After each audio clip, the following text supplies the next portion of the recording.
स्वागत है NF news पर। मैं हूं आपके साथ रोहित। खबर कांग्रेस से जुड़ी हुई है। वैसे तो कांग्रेस में 2014 के बाद से ही बगावत हर दिन सुनाई देती है, कभी इस प्रदेश में, कभी उस यूनिट में, कभी उस मंत्रालय में, कि आज वो नाराज है, कल वो नाराज होंगे। और एक लंबी लिस्ट बन चुकी है कांग्रेस का साथ छोड़ने वाले नेताओं की। सबकी अपनी अपनी बातें हैं। कोई कहता है कि राहुल गांधी सुनते नहीं, कुत्ते को बिस्किट खिलाते रहते हैं, हमसे ज्यादा कुत्ते को ध्यान देते हैं। तो कोई कुछ और आरोप लगाता है। सिंधिया से लेकर हेमंत बिस्वा शर्मा तक, गुलाम नबी आजाद से लेकर आरपीएन सिंह तक, तमाम ऐसे उदाहरण। लेकिन अब कांग्रेस में एक बार फिर बगावत है। और जिस हरियाणा को जीतने का दम भर रहे थे, उसी हरियाणा में पहले हारे और अब वहां कांग्रेस में सिर्फ उटव्वल है। मेरे साथ इस वक्त पंकज प्रसून जी हैं।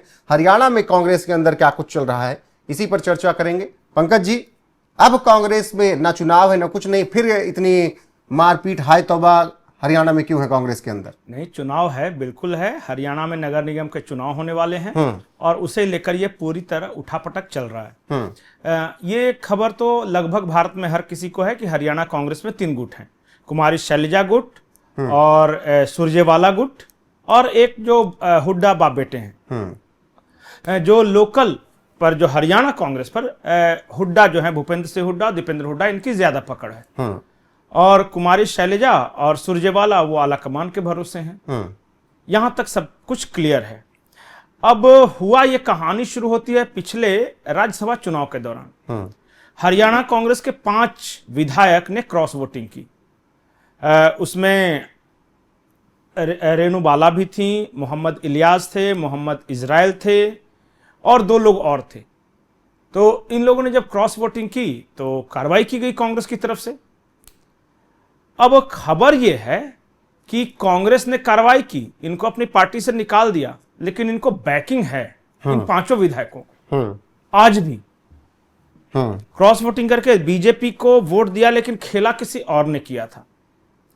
अगर मैं इसको ज्यादा विस्तार से बताऊंगा तो थोड़ा कंट्रोवर्सी हो जाएगी, क्योंकि सबूत नहीं है मेरे पास जी, लेकिन चर्चाएं हैं। अब उससे आगे आते हैं अभी नगर निगम चुनाव में। नगर निगम चुनाव में कांग्रेस ने जिन उम्मीदवारों को उतारा ऑफिशियल, तो कुछ दूसरे ऐसे उम्मीदवार हैं जिन्होंने कई तरह के गंभीर आरोप लगाए हैं अलग अलग नेताओं पर। जैसे कुछ नेताओं ने कहा कि हुड्डा ने हमसे बात की थी कि तुम्हें टिकट मिलेगा, पर उन्होंने धोखा दिया और टिकट कांग्रेस का हमें नहीं मिला, अब तो हम भाई बागी होकर लड़ेंगे। एक महिला है, उन्होंने कहा कि कुमारी शैलजा से बात हुई थी, शायद वो रोहतक की हैं या कहीं की, कुमारी शैलजा की बात हुई थी, लेकिन हुड्डा ने मेरा टिकट कटवा दिया। इसी तरह सबका अपना अपना अपना चल रहा है वहां पे। अब हो ये रहा है कि एक तरफ कांग्रेस का ऑफिशियल कैंडिडेट भी खड़ा है और एक तरफ कांग्रेस का बागी भी खड़ा है, और दोनों ताल ठोक रहे हैं। और ये हर स्तर पे है, वार्ड सदस्य के स्तर पे या मेयर का चुनाव हो या चेयरमैन का चुनाव, हर स्तर पे आपको कांग्रेस के बागी दिख जाएंगे। अब सबसे बड़ी बात यह है कि जो स्टेट यूनिट है उसकी तरफ से कुछ कहा नहीं जा रहा है। या तो भूपेंद्र हुड्डा या उनके जो फादर हैं, उनके जो बेटे हैं दीपेंद्र हुड्डा, ये कुछ बोले या कुमारी शैलजा बोले, लेकिन हर किसी को पता है कि कौन किसका आदमी। हरियाणा कांग्रेस की फिलहाल यही कहानी है कि 3 गुटों में कांग्रेस बटी हुई है और एक गुट का आदमी अगर कुछ पार्टी विरोधी कार्रवाई करता है तो दूसरा गुट कहता है कि कार्रवाई करो, लेकिन नेता बचा लेता है उसको। और फिलहाल यही चल रहा है। वही बात है कि जो नेता शामिल हुए हैं, जैसे इन लोग से आके अभी अगर नगर निगम की बात करें, संतोष कादियान की बात हो रही है, उन्होंने एक विधायक पर ही आरोप लगा दिया कि वो मतलब कि माहौल खराब कर रहे हैं हरियाणा कांग्रेस में, अपनी मनमानी चला रहे हैं। पूर्व विधायक सुरेंद्र पवार को खलनायक बता दिया कांग्रेस के लिए। अच्छा, एक बात बताइए, इससे पहले नहीं बताया है, पैसे लिए हमसे पर टिकट नहीं दिया, ये आरोप लगाए। इसी हरियाणा महिला कांग्रेस की अध्यक्षा ने आरोप लगाया था कि बात हुई थी ये प्रियंका गांधी के घर पर गए थे, तो उनसे भी हमने कहा कि भाई पैसे ले लिए हैं, टिकट क्यों नहीं दिया, तो उन्होंने कुछ जवाब नहीं दिया। अब ये इतना बड़ा स्तर पे जब पैसे लेने और खिलाने और वादा का आरोप लग रहा है, तो ये छोटे वार्ड और मेयर इन सब के बारे में क्या बात कर रहे हैं? हो सकता है कि किसी विधायक ने इनसे कुछ वादा किया हो कि इतना माल लाओ तो टिकट दिलवा देंगे, नहीं दिलवाया होगा तो बाद में प्रेस कॉन्फ्रेंस कर देते हैं सब। देखिए, अब जो बात है ना, मैं बहुत ज्यादा वहां लोकल हर वार्ड के बारे में नहीं जानता, लेकिन इतना मुझे पता है कि अब खुला खेल फर्रुखाबादी है हम्म।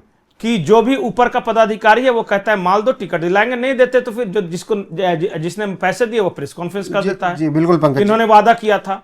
तो मोटा मोटी कहानी ये है। अब किसी शहर में कोई वार्ड सदस्य होगा, कोई मेयर का चुनाव लड़ रहा होगा, बहुत पार्टीज कंप्लीटली इन डिसरे, ये तीनों हैं। मैं ईमानदारी से आपको बताता हूं कि सोनिया गांधी ने एक बार कोशिश की थी कुमारी शैलजा को वहां का मुख्यमंत्री बनवा दे, क्योंकि वो दलित हैं, तो वो नहीं हो सका। राहुल गांधी के टीम के करीबी थे सुरजेवाला, रणदीप सुरजेवाला, तो कोशिश की कि उनको एस्टेब्लिश कर दे और उपचुनाव में टिकट वगैरह भी दिया था, पर वो हार गए थे। अब दिक्कत यह है कि आला कमान तो चाहता है, लेकिन वहां पे जाट जो बिरादरी है उस पर ऐसी पकड़ है भूपेंद्र हुड्डा, दीपेंद्र हुड्डा की, कि चाह कर उसको डिगा नहीं पा रहे। और जब तक ये हुड्डा रहेंगे, भूपेंद्र हुड्डा, दीपेंद्र, तब तक बाकी सारी बिरादरियां एक तरफ हो जाती हैं और फिर ये जाट और मुस्लिम सिर्फ रह जाता है। तो क्या यही वजह, बार बार यही हो रहा है? यही जो गुटबाजी की वजह से भी हरियाणा का विधानसभा चुनाव जो लग रहा था एक वक्त की कांग्रेस एक तरफा साफ कर देगी, इसी गुटबाजी की वजह से चला गया था? बिल्कुल जीता हुआ चुनाव था, बिल्कुल जीता हुआ चुनाव। और यहां इतनी कॉन्फिडेंस थी कांग्रेस की जब चुनाव परिणाम आने वाला था तो एक दिन पहले भूपेंद्र हुड्डा के घर पर बैठ के चल रही थी, और शाम को, कल चुनाव परिणाम आने वाले, आज शाम को यह बैठक चली थी कि तुम कौन सा मिनिस्ट्री बनेगा, तो तुम पर्यटन मंत्री बन जाता और तुमको शहरी विकास मंत्री बना देंगे और मैं मुख्यमंत्री बन जाऊंगा, ऐसे चल रहा था। और अगला दिन चुनाव परिणाम आया तो जलेबी की फैक्ट्री लग गई। अब क्या बोलेंगे? बिल्कुल याद है ना जलेबी वाली फैक्ट्री? बिल्कुल। और एक तरफ वहां कांग्रेस में बगावत, उधर यहाँ दिल्ली में आम आदमी पार्टी आपने देखी, साथ साथ सांसद टूट गए। तो अब कहा जा रहा है, अब जैसे मान लीजिए नगर, मैं आपको आज बीजेपी में चले गए कांग्रेस वाले, तो सब कहेंगे कि ऑपरेशन लोटस चल रहा है। आज एक मैं आपके सामने भविष्यवाणी करता हूं कि जो अभी फिलहाल स्थिति दिख रही है, अगर इस पे काबू नहीं पाया गया, मान लिया बागियों को मना लिए तो मैं नहीं कह सकता, लेकिन जिस तरह से कांग्रेस के बागी खड़े हैं, तो हरियाणा में नगर निकाय के चुनाव भी बुरी तरह हारने जा रही है कांग्रेस।